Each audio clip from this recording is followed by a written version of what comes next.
The halls of the Acreon Palace glowed with the soft shimmer of living crystal, their curved walls echoing with the quiet hum of ancient mechanisms that had endured for centuries. The queen of the Acreon Empire walked through them with measured grace, her tall frame wrapped in ceremonial robes that shifted like liquid metal. Her people had always taken pride in their long history, their advanced genetic heritage, and the belief that no world held a creature more capable than an Acreon. That belief lasted until the day she met a human named Luke had come from a distant world that most Acreon scholars dismissed as primitive. Humans lived brief lives, fought constant wars, and carried bodies too fragile for the harsh frontiers of space. But Luke carried something the Acreon did not understand: determination, a kind of spirit that refused to bow even to the weight of impossible odds. When the Queen first encountered him during a diplomatic crisis, she saw something rare: steadfast loyalty, calm resolve, and a courage that seemed unshakable.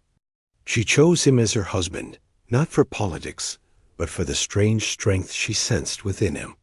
A strength she believed she already understood. She was wrong. For months after their union, Luke lived as a gentle presence beside her. He spoke simply, walked without arrogance, learned the customs of the palace with patience.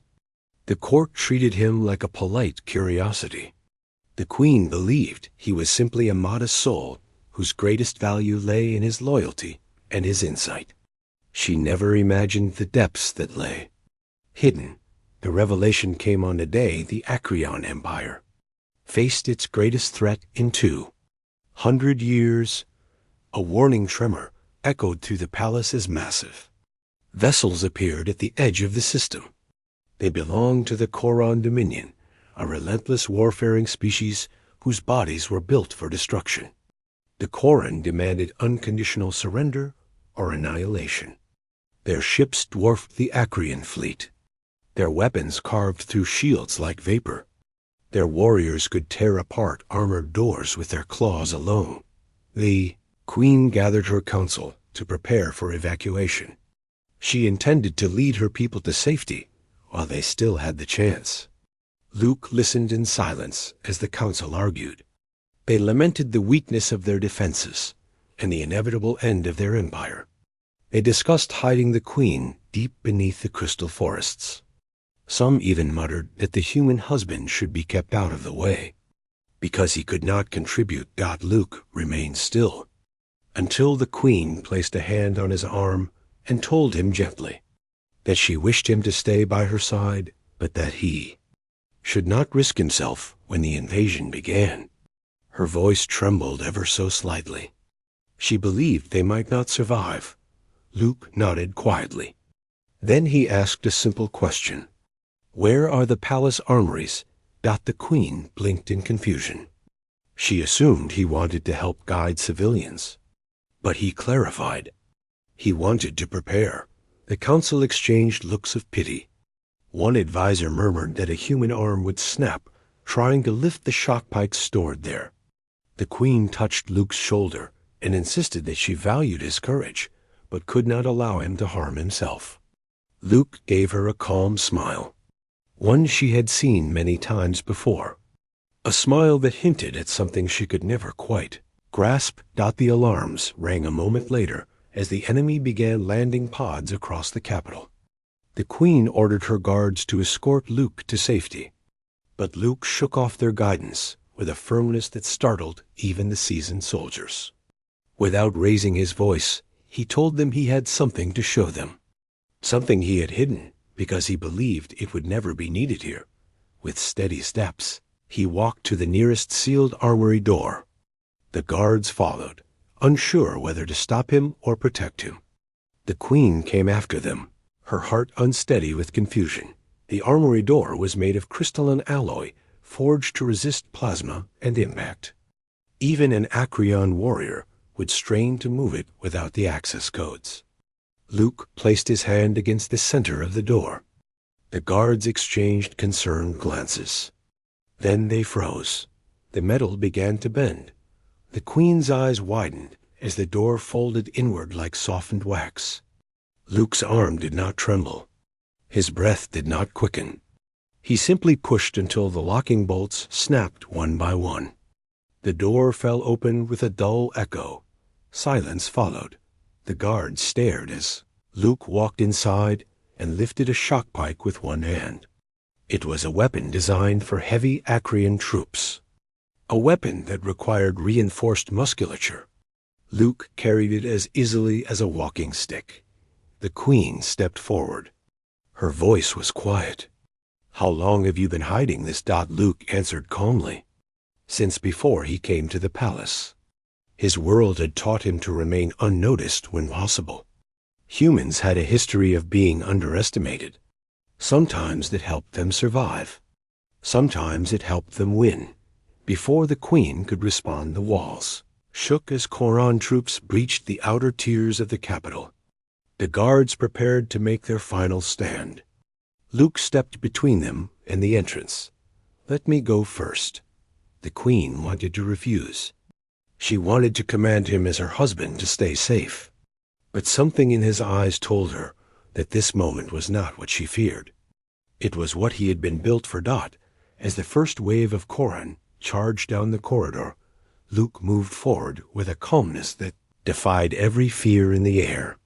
The Khoran warriors towered over him with armored exoskeletons and fusion blades, crackling with destructive heat. The Queen expected him to dodge. She expected him to defend. She never expected what actually happened. Luke stepped into the swing of the first Khoran blade and caught the warrior's wrist in his hand.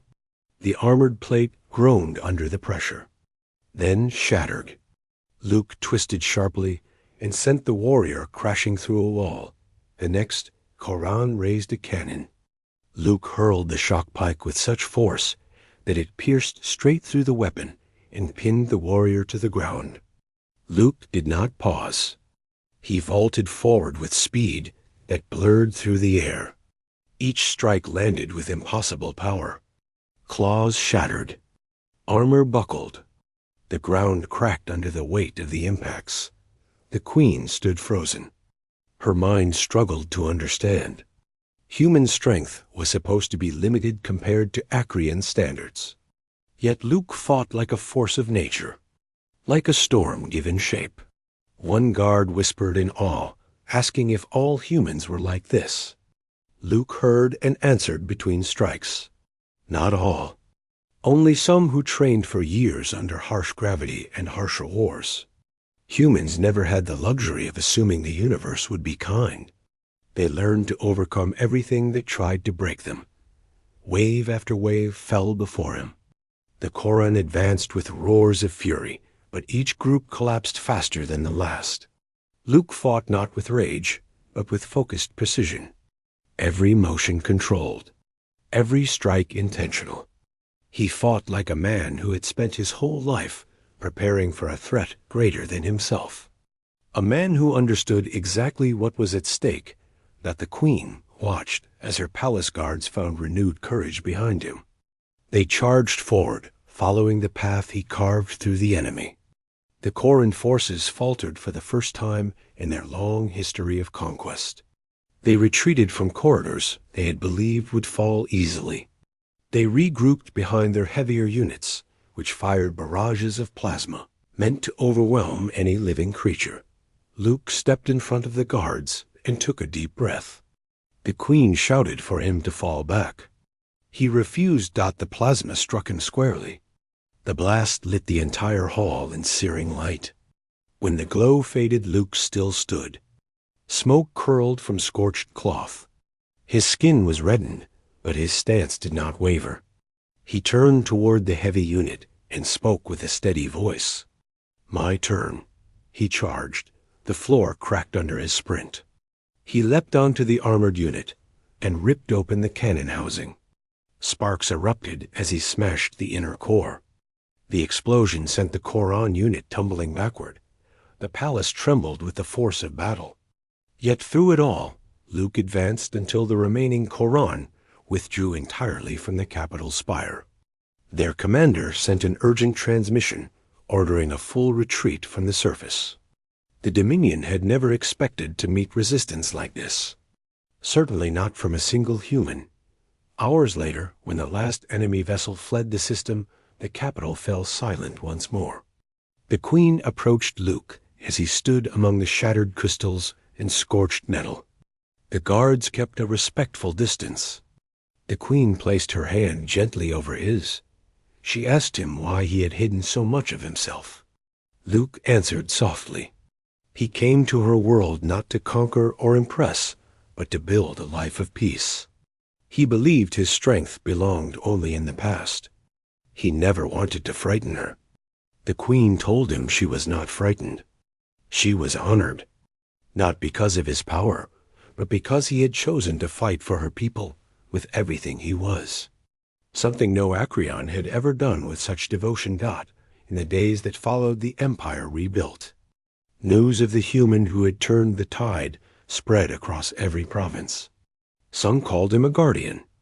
Others called him a living weapon. But the Queen called him something far simpler. Husband.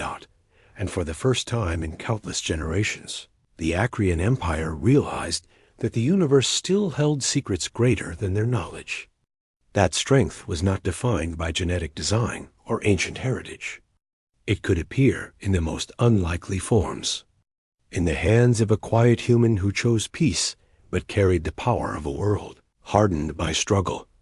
The Queen never underestimated him again, and the galaxy never underestimated humanity again.